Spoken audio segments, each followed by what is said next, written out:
you doing today? Say, have you ever heard of a film called The Room? That film is such a mess! I wouldn't even know how to describe it. But for your sake, I'll try my best. Imagine a film that's similar to Basic Instinct by Paul Verhoeven, except you mix that movie with every Lifetime TV movie known to man. Except the motivations are murky at best, the characters act really bizarre and quirky, and our protagonist seems like he's a Borat impersonator, complete with a bizarre, incomprehensible accent. This bizarre character is played by a mysterious actor, one who goes by the name Tommy Wiseau. Oh, he also wrote, directed, and produced this movie. His origins are unknown along with where he got that money from. Now, the information we have on this man is scarce. We actually don't know his birthday, his past, his name, or even where he came from originally. Tommy Wiseau is an alias. It is rumored that he was born in the 60s, possibly 50s, and that he was from a communist-occupied country and had to flee there. Where he got the money from is unclear. Anyway, the reason why this film came to be is Tommy Wiseau wanted to be a Hollywood actor after he survived a car crash. He went on to study acting classes but was turned down for being such a bad actor. Tommy Wiseau is such a weird character, and that's not counting the fact that he thinks this movie is genuinely good, and it's definitely not that. He's a man with a bizarre, incomprehensible accent.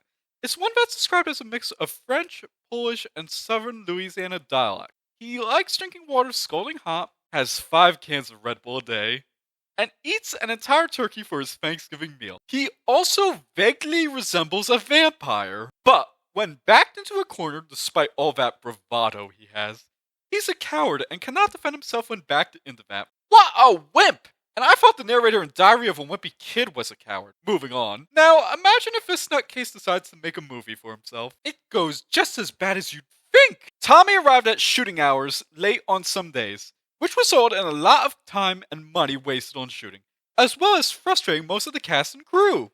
And when Tommy tried to clean up his act, it backfired! So, you're asking why it backfired? Tommy still took an ice age, so the costuming designer couldn't wait for him. So as a result, Tommy had to grab the most mismatched outfits possible. Next, Tommy had several actors leave set and then had to replace them with other actors. This results in some weird moments, where characters show up and exit out of nowhere.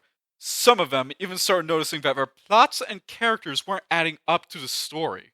Hey Tommy, my character's suffering from a terminal illness and it doesn't come up again.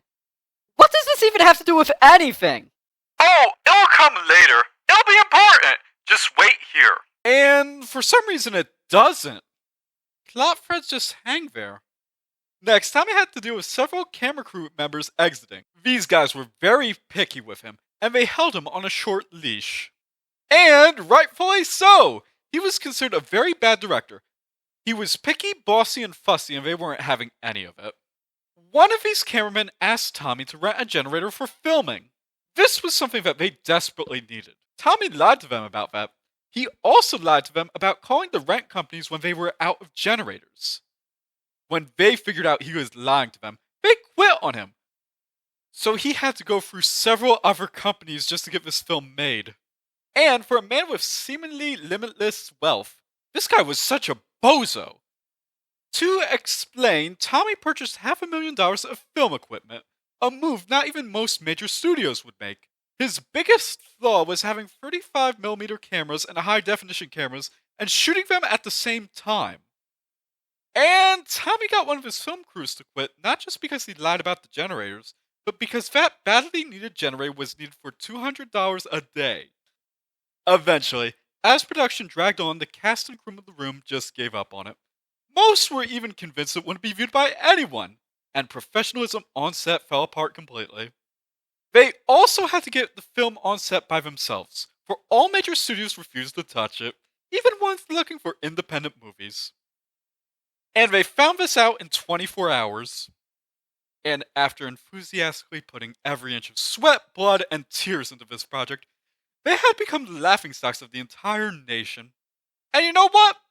Rightfully so. The New York Times described this viewing experience of watching this movie as being stabbed in the brain. Several people in the feature demanded their money back, and it was so many of them that it almost rendered the features bankrupt. Oh, and several adult comedy networks have a tradition of playing The Room 24 hours on April Fool's Day. Honestly, I'd say it couldn't have happened to a nicer man. Wouldn't you agree?